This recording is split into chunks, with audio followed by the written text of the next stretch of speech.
Hey guys, it's Nick. Welcome to another episode of T-365 where I demystify Microsoft solutions for the MSP space. In today's video, I'm going to be covering all of the July 2021 updates from Microsoft.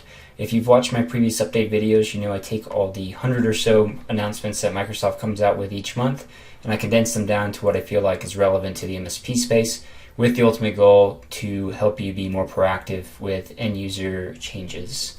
So before I get into today's video, if you do want to see more content around Microsoft 365 in the MSP space, be sure to subscribe. Getting into it here, I want to start off with Microsoft Teams, as it is Microsoft's #1 development effort, and we see the most changes month over month. The first one here, releasing fluid live components in Teams Chat, does allow you to co-author in line within the Teams message itself within a particular chat. The screenshot below here shows this experience on both the client app version and also within the app on a mobile device as well. So it's a pretty cool feature coming out mid-August. Next one here is giving you the ability to pin a chat message, so it's at the top of the chat header for all members to see. This is a cool feature just because if a text is going long or communications are going long, you can still see the base level message versus having to catch up to that if you're just coming in late. This will happen in mid-August and expect to be complete by late August. Next one here is a lighter feature. I want to include it just so you could see that you have variable playback speed now within Teams for the recordings you have that are stored in OneDrive and SharePoint. So straightforward there, early August. This will be rolled out and be complete by early September. Next, they're adding some additional presenter abilities for you here so that you can see on the bottom. We have these screenshots where you have a side-by-side view and a reporter view as well. I particularly like the reporter view just because it's a more of a experience you would want in a remote work environment versus having those blocks on the side. It's a little bit more personal.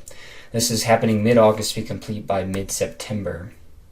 Next two here are more related around the administration components of Teams. So first and foremost, we have this PSTN Service Desk email support transition. They are creating this new phone number service center within the Teams admin center to help you view, track communication for whenever you port numbers over to Teams. This has traditionally been a huge pain point, and this announcement is by no means saying that that will be alleviated, but ideally Microsoft is paying attention to the pain points that MSPs have been experiencing and probably everybody else in the channel in regards to porting numbers over and how long that takes and how much support you have to go through to actually get those completed in the sense of being fully ported to Teams. This will happen on July 22nd, so if you have any existing open cases, they'll close down in that existing environment, and then any new case you open will be conducted within this phone number service center. Next here we have require app protection policy conditional access grant. This is if you are familiar with conditional access policies and you're familiar with the conditional access grants. Today this exists for both Exchange Online and SharePoint. They're extending that into Teams, so that's requiring you to have an app protection policy to access Teams. And this is something you can configure within Azure AD and also the Endpoint Manager Admin Center. It's primarily been built for BYOD devices, personal devices, where you still want to protect corporate data, but not restrict people on accessing that on a device that isn't fully managed. This will happen on July 31st.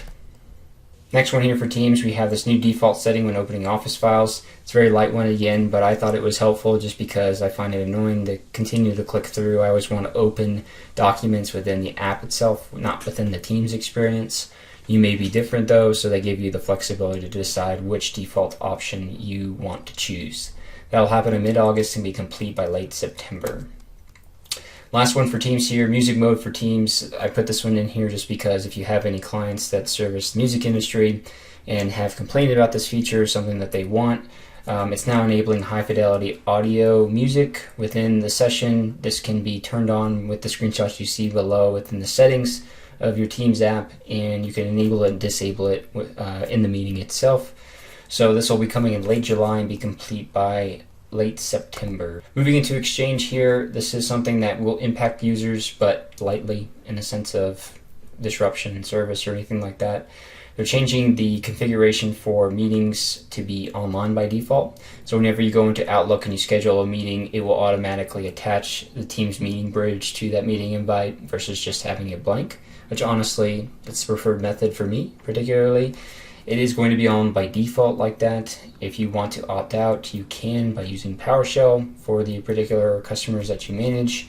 This will happen in late August, be complete by late November. Shifting into the Admin Center here, Microsoft did introduce Microsoft 365 Lighthouse into public preview, which is specifically designed for MSPs as a multi-tenant level management solution for your customers. This extends beyond Partner Center to give you more granular reporting abilities and management controls over your customers who have Microsoft 365 Business Premium. It is, at this state in time, pretty lightly baked, I would say, but they plan on adding more and more features to it over time with the feedback that they are given. It is a free service. I do also have a tutorial video on how you can get this and check this out, and I do a full demo of that experience as well too, so if you want to check that out, it's up on my channel and I'll link that below. But you are able to ingest this service today. The last one here is related to new recommendations for Teams and Secure Score. These are the 5 recommendations that they are providing. Just helps you harden your Teams environments for your particular customers. So straightforward message here. This will be coming in late August that you'll start seeing those for being reported within Secure Score. This is everything I have for you guys for today's video. I do have white labelable content available for subscription per month. If you want to check that out, I'll link that below. Otherwise, like or subscribe to the channel itself if you do want to see more content around Microsoft 365 and the MSP space. Thanks guys. Have a great day.